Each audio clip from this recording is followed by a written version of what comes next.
Hello and welcome to Living is Giving. My name is Mark Huron. And I'm Joanne Crobot.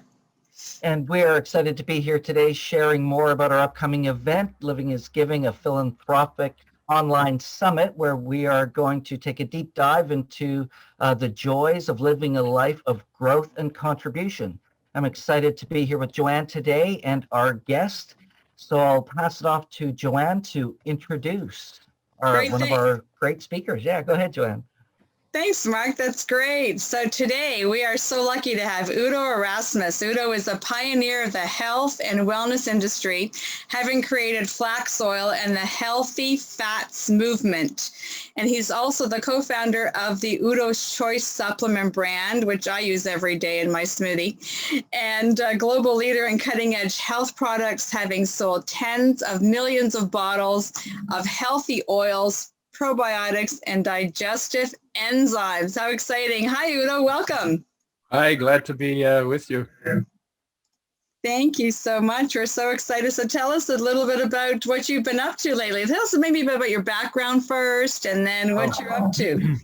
Well, I'm a almost 79-year-old refugee child from the Second World War, and got my nose rubbed very early in what happens when people don't cultivate growth and contribution. Only we wouldn't have called it that. We would have called it cooperation and peace. And when I was 6 years old and listened to adults argue, it occurred to me, man, there must be a way that people can live in harmony. And then the thought came to me, I'm going to find out how. So that's been my driver all my life. How do you make, when you realize how bad it can get in a war and people are shooting at you? The communists were chasing us in tanks and trucks. The Allies were shooting at us from planes, we were all refugees. There was no military presence. So they were using refugees as target practice. And when and in that situation, it was chaotic and it was, anxiety. It was like, oh my God, it's like, I don't feel safe. Who can you trust? And when you know how bad it can get, then you get how important it is to deliberately make effort in a direction of positive, whatever it is, to live in harmony, to cooperate, to cultivate peace, to embody love instead of embodying greed or whatever else you can embody. And so that's been, for me, it took me through science to figure out how things work, and then biosciences, how creatures work, and then psychology, how thinking works, and then medicine to find out how health works. Of course, we only studied about disease there, so I left. And eventually to self-knowledge, because I really needed to know, and I think we all need to know how we work. Because in the middle of everything, who am I? Where is my power? Where is my understanding? Where's my wisdom? What am I capable of? Right?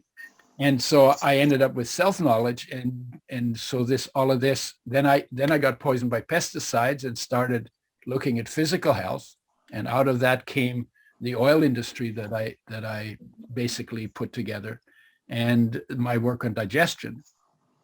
And then I got a little bit gutsier because I feel really cared for these days. So the war was a gift because it really got me started early on what's important. And now I started looking at, well, what else improves health? And the truth is everything affects health. And so I'm working on a teachable field of health and a teachable field of human nature, because of all the things that are neglected on this planet. To me, those are the two most central and most important.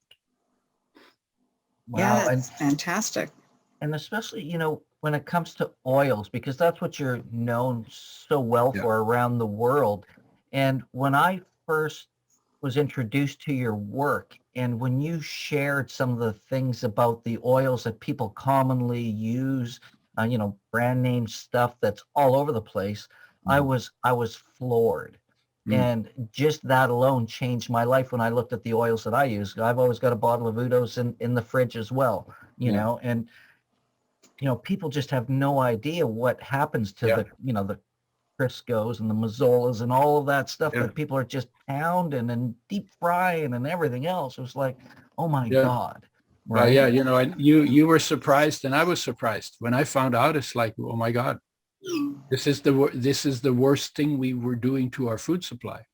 Oh my God, I can't get healthy on oils that have been treated with Drano window washing acid, bleached and fried, where a tablespoon of the oil contains 60 quintillion damaged molecules if it's 1% damaged.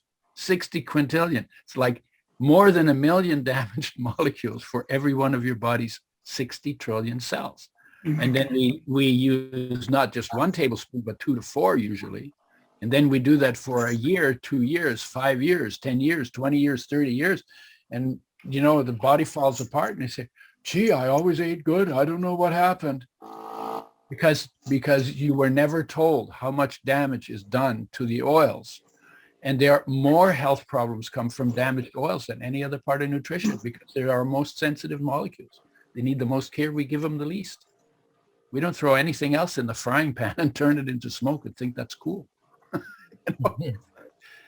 Yeah. And so when I learned that, it was like, I had the same reaction as you, Yeah. So I want to thank you for your work and the way that you just, previously until the past year or so, you're traveling the world, speaking about educating people and really making a difference in people's lives. And after knowing you for a number of years as well, I know your heart and what you do and the way you want to give and see people be happy and joyous and find that inner peace.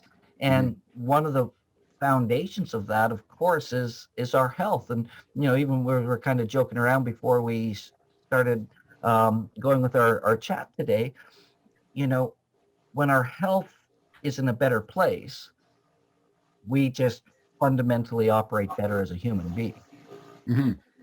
Yeah, especially since everything affects health. So everything in us affects health. So the more deeply we know ourselves, the healthier we're going to be, the more talents we're going to have to help other people in a good direction. Because you can't teach what you ain't got. So if you never found your peace inside, you can't really influence other people in that direction. If you don't feel loved inside, it's going to be really hard to convince people that they're really loved. Because, well, you wouldn't even know what the words would have to be that you'd use because you don't feel it yourself. So you fundamentally, if we could embody more of what we actually are, aligned with our nature and aligned with nature, then, everything changes. Everything changes. Everything becomes better. And I was very poor when I was a kid after the war. We had nothing. We used to get care packages from I think it was United Nations or World Health Organization. I don't remember, but they were care packages. They had cans of horse meat and, and it was mostly dry goods because they were shipping them to refugees and to people who had nothing. And so we spent our time after the war. It was really tough. And, but we live on a planet where there is plenty. And it would be possible from the heart for everybody to have basic needs met in a long-term sustainable way. If someone's really unhealthy at the moment, how can they start to slowly change that around? My view, my answer to that is if you're talking about physical health, then start where you are and gradually go in the direction of more plant-based whole foods and less animal foods. That's and that's you're not spending more. You'll be spending less on your groceries. And the research is very clear that if you want the longest life and the healthiest life, you do that on a whole food plant-based diet. And every step you take in that direction will get you some benefits. So that's like simple, something that everybody can do. The biggest area that is damaged is the oils area. So the change, we already hinted at that change. And then the second most damaged area is what goes on in digestion. because there's so much work going on, so much foreign stuff going in there, that all has to be broken down and processed. And there's so many bacteria and critters in the digestive tract to get a handle on that. The two biggest things are to make digestion work. One is probiotics, and then the other one is digestive enzymes. Because when we eat raw foods in nature, everything was fresh, whole, raw, organic. That's life's mandate in nature. Every step, when we cook our foods, we destroy the digestive enzymes that are in raw foods that do 60% of the digestion for us. So that means we put a load on our digestive system that's more than twice as heavy as it's intended to be. And guess what? That's going to catch up with you. And then we also kill the probiotics that are on raw foods the way they grow in nature. And so they need to be replaced too. And then the third one is fiber, which you will get because they come from plants when you head in the direction of a more plant-based diet. Animal foods don't have fiber in them.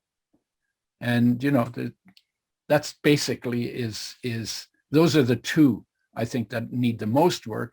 But there are people, almost probably 80% of the population is deficient in vitamin D in winter.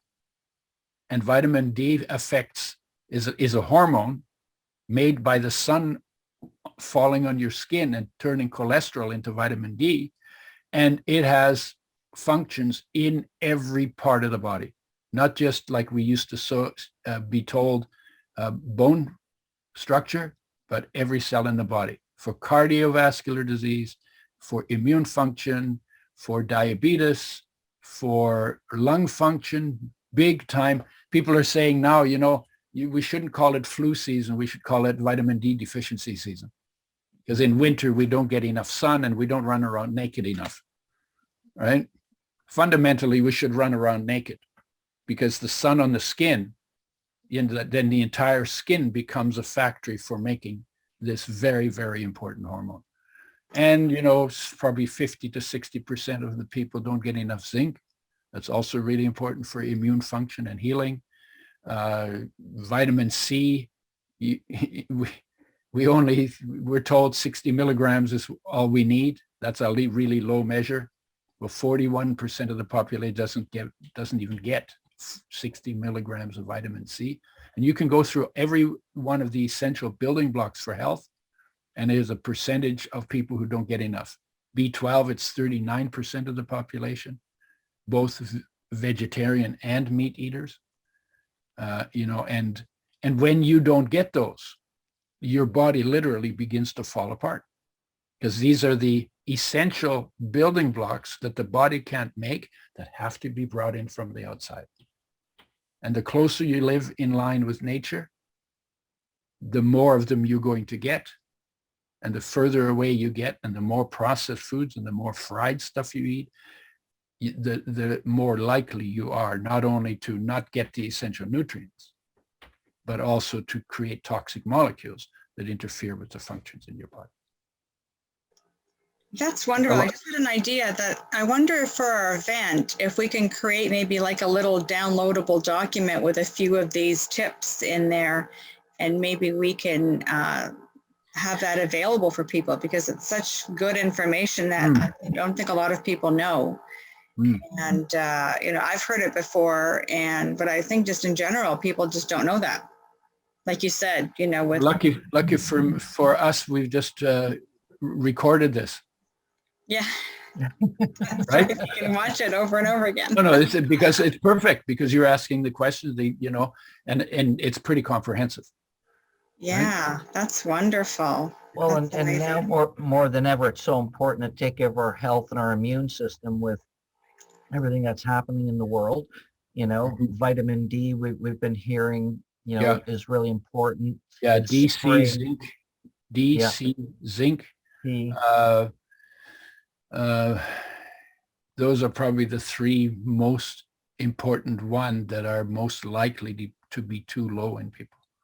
And as you know, even there's the African American population 82% are deficient in vitamin D because the black pigment on the skin makes it harder for the sun to penetrate, which makes sense. It came out of Africa where there was a lot of sun and a lot of sun from above, right? And they didn't have winters without sun like we do in the north. And we started that way. And when we migrated north and south, we lost the pigment because we needed better absorption of sunlight to make vitamin D, right? So African Americans, 82% deficient, Hispanics, 75%, and white people, about 70%. Wow. And, the other problem is, we spend a lot of time indoors. And when we're not indoors, all that's exposed to the sun is our hands and our face. So we're not running around naked in nature like we used to. We ought to start nude beaches. We should have a bicycle lane, a people lane, and a naked lane. Right? A family show, so I gotta be a little. Well, it's funny that we can laugh and joke about it, but it is true. But, we're the only animal in nature that wears clothing. Yeah. I mean, so yeah. On the one hand, it's funny but it's only funny because we've gotten so far away from it. Yeah. But it's actually really practical. Even if you have like a place on your roof or where you have a little box. So, if you're not supposed to be seen naked, well, the sun should see you naked because it's important for your health, right? And, or in your backyard or, But even if people wear, a t-shirt and shorts, like something, expose as much skin as you can. Yeah, the more exposure, or a loincloth. Yeah. Loincloth. What do people do that are very fair if they burn easily? What can they do? Just stay out for a little bit at a time? Yeah, the idea is the sun will burn you if you get too much. Mm-hmm. I noticed that when I started taking the oil and my skin wasn't dry, so I take about 4 tablespoons of my blend, right? I noticed I can stay in the sun 4 times longer before I burn, but I will still burn. So you have to pay attention, and you have to find out what is your skin capacity, because it's different for different people. I tan relatively well for a very blonde person. I mean, I was a little darker than this a few years ago, but some people, especially redheads and people with freckles, are sometimes they need to limit it. But you can put oil on your skin because that will help to some extent. And what kind of oil?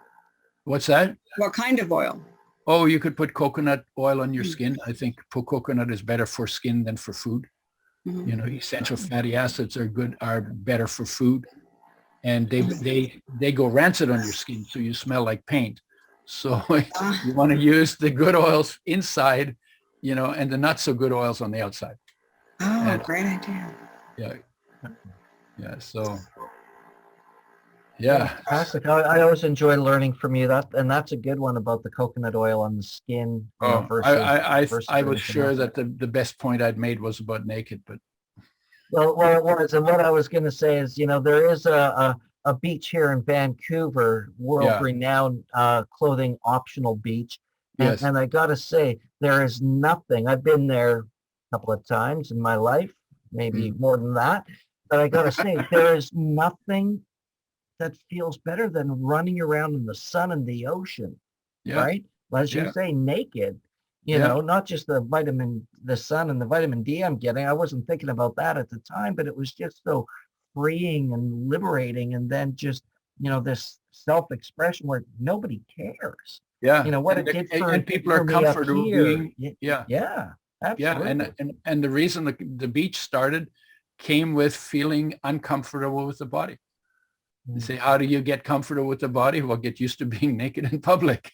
That was the drive behind the beach, right? Yeah. And the other thing is, if you can run around naked in the sun, then you won't have a tan line. This is true.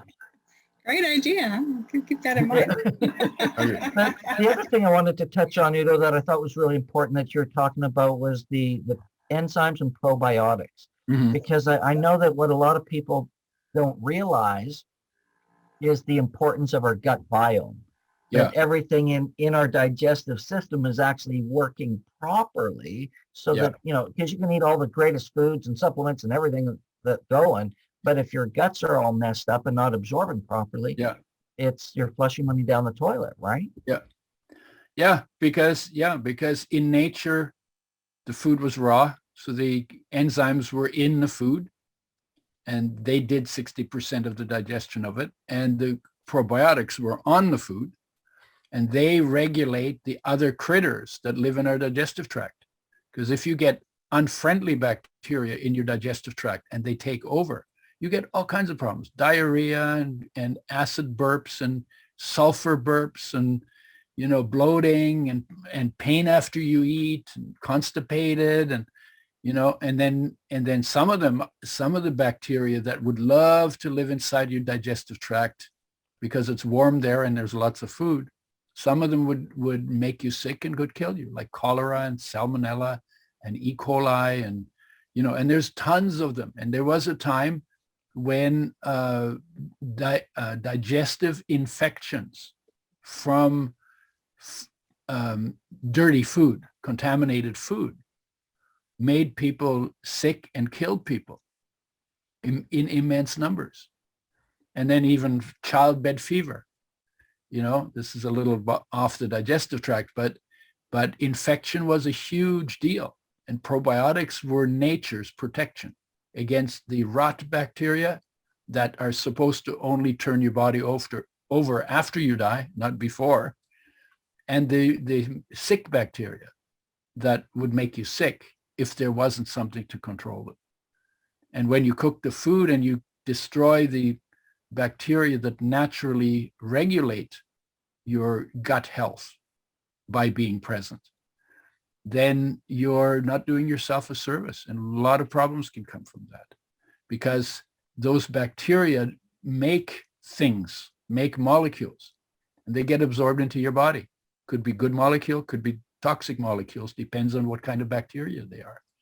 And that affects your liver, and affects your gut, and affects your brain, affects your mood, and we're just starting to find out all the different ways that that you can be affected in other parts of your body other than your gut by the bacteria that live in your gut. That's just starting to, and it's like, oh my God, it's like everything is affected. It's wow. So it's a super important to give that care that it needs and the attention that it needs.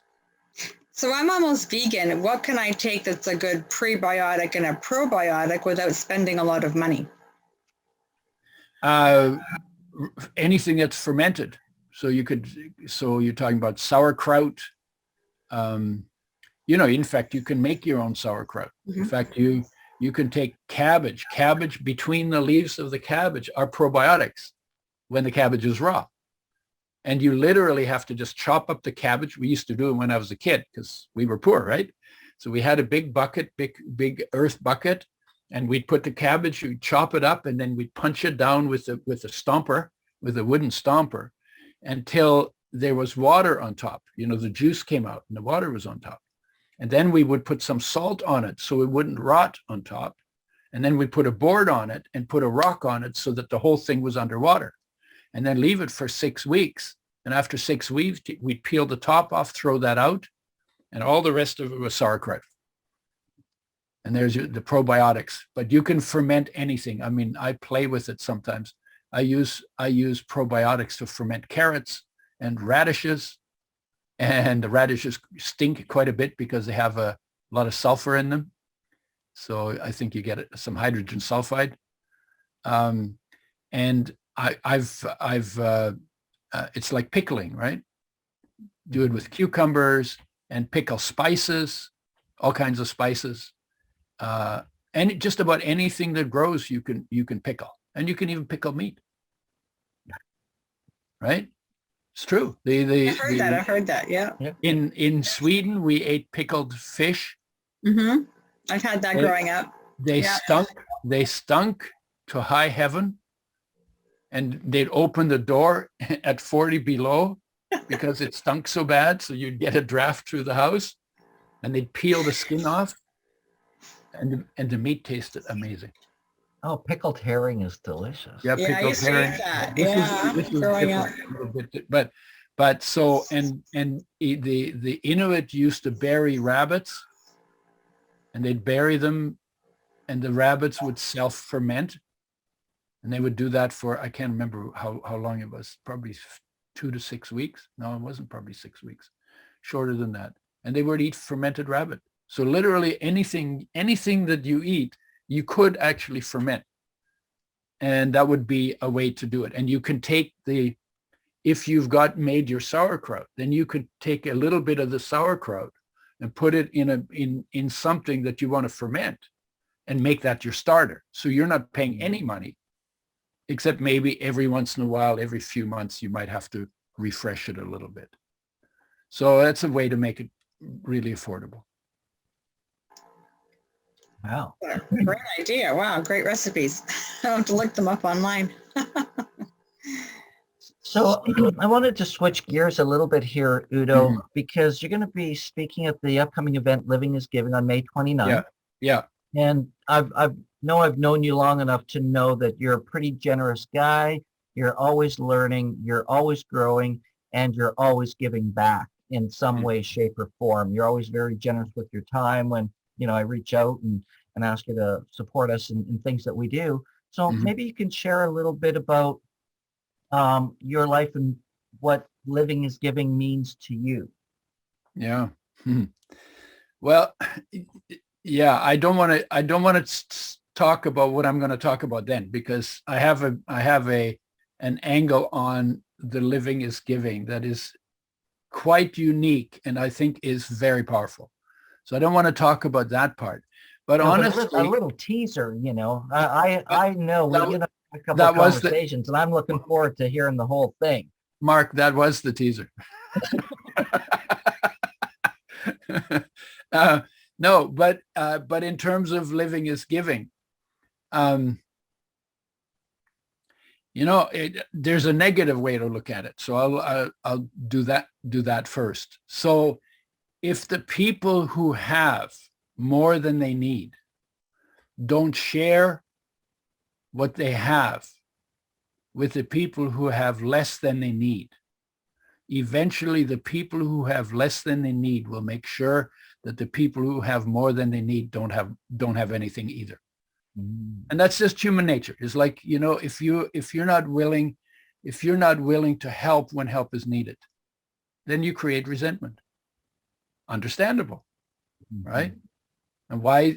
And so when you say, oh yeah, well, but I worked hard for it, and you could work hard like that for me, there are no self-made people on this planet. If you're self-made, when you say I'm self-made, well, let's see, you had sex with yourself, and then you got yourself pregnant with yourself, and then you carried yourself and you birthed yourself, and then you created the roads, you created the hospital you were born in, you trained the doctors who delivered you, right? No, come on. We are born into situations that have been prepared for us by billions, like 100 billion people have lived on the planet, by billions of people's work to make life better and easier. And we haven't done that good a job in many ways, and we have done a great job in other ways, right? And so there's nobody who is self-made. Even the economic environment that allows a person to become stinking, filthy rich was an environment they did not create. Now, they found a place in it and they did work, and I'm not saying those people don't work hard. But when somebody can be a multi-billionaire for a service they provide, they are obviously charging more for that service than they need to. Well, why are you doing that? I mean, how much is enough? And so you overcharge people, and then you say, oh yeah, I made this money.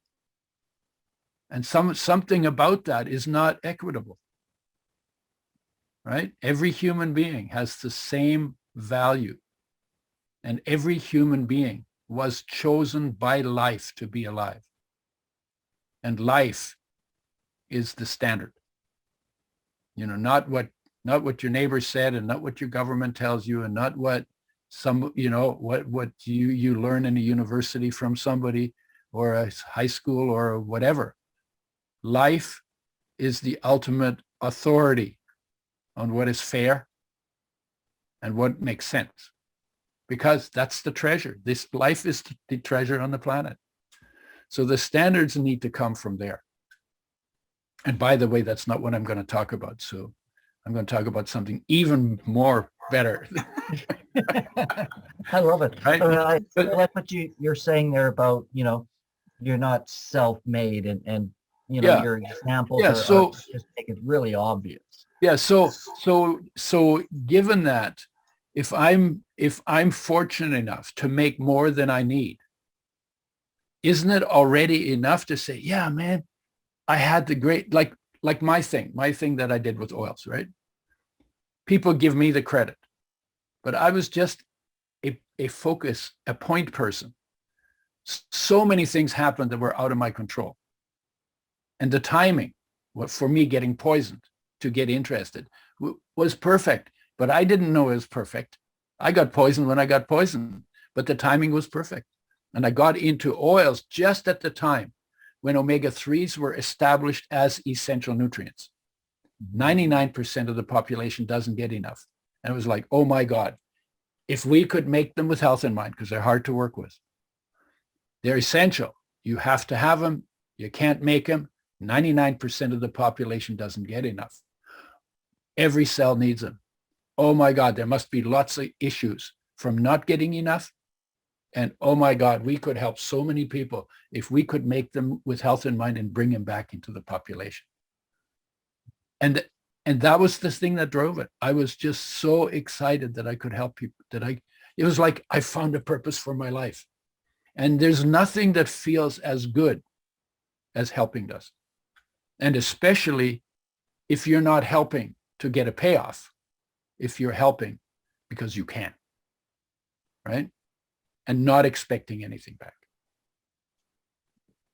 Beautifully said. And so, yeah, so the idea is, if I make more than I need, why wouldn't I put that back into the community and be happy and proud of the fact that I was in the right place at the right time, and was able to do something that helped people, and then use what I get that is more than I need and help some more people, right? Because to me, it's like, that's honestly, there isn't anything that works as well, that is as satisfying as helping. Not that I know of. Yeah. I mean, it's better. I mean, it's better than surfing. Better than all those things. Oh my God, I just love doing, better than hunting, better than just about anything. Because helping, I think we are made for helping. That's why I started Basket Brigade Canada, one of our lead charities, because I thought, we need to help people. I love to help people. So how can we do that? Yeah. Right after I heard Tony's story about someone delivering to him when he was 11, I thought, wow, what a great idea. We need it here. And we started. So Yeah. And wonderful. he's helped a lot of people that way. Yeah. Do we know how many families Basket Brigade has fed so far, Joanne? Gosh, in total around the world? I think in total, you mean all of us internationally? Including Basket Brigade Canada, everybody around the globe. I think I heard like 2.5 million a couple of years ago. I think a year and a half, maybe 2 years ago. And then we've done more and more every year here. So, and Tony's reach has grown also. So I'd like to know what it was for last year. I think we were putting the numbers together at the end of the year. I thought he was working on having fed 1 billion people by 2025. Yeah, for 10 years, he wanted to feed 1 billion people in 10 years, I think. And that was him donating to Feed America. Right. Yeah, which is a charity in the US, which is incredible. And then Basket Brigade is sort of a separate thing, but that I don't know. So I would think that was probably the 2.5 or something, 3 million maybe for Basket Brigades locally that people do, you know, in their communities, which is still huge. I mean, gigantic. Well, and there's so many ways that we can help people. You know, we can, you know, donate our time.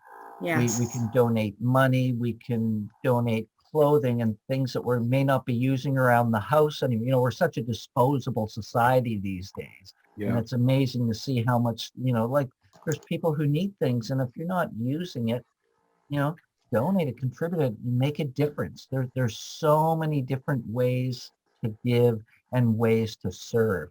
And I Yeah. know in my journey, when I started looking at everything, you know, I've been on the journey for 50 plus years now. But there was a day when all of a sudden the light came on and I realized, you know, I'm here to serve, and how do I give back, and how do I make a difference, and to do it selflessly. And, you know, like you're saying, Udo, there's no better feeling in that when you do that with nothing expected in return. Yeah. But there's just that feeling that comes. And, you know, in coaching, anytime I'm working with anybody who's struggling or stuck, or, you know, whatever language they're using to describe how they feel, I always recommend and suggest that they go help someone. You know, go feed the homeless, go volunteer in a, you know, a soup kitchen, or do something to give beyond yourself.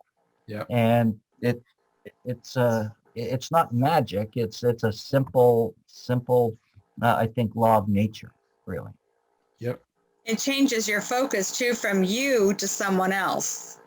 Yeah. You know, and they get out of their head when they're stuck, and then they go from their heart. And Yeah. our logos are a heart. If you notice, this is the heart with a hand, and our Basket Brigade Oh, yeah, logo yeah. is a Very heart. cool. Yeah. Yeah. You know, as well. So I think the heart is important. Like you said, the love has to be there, right? Yeah. Absolutely.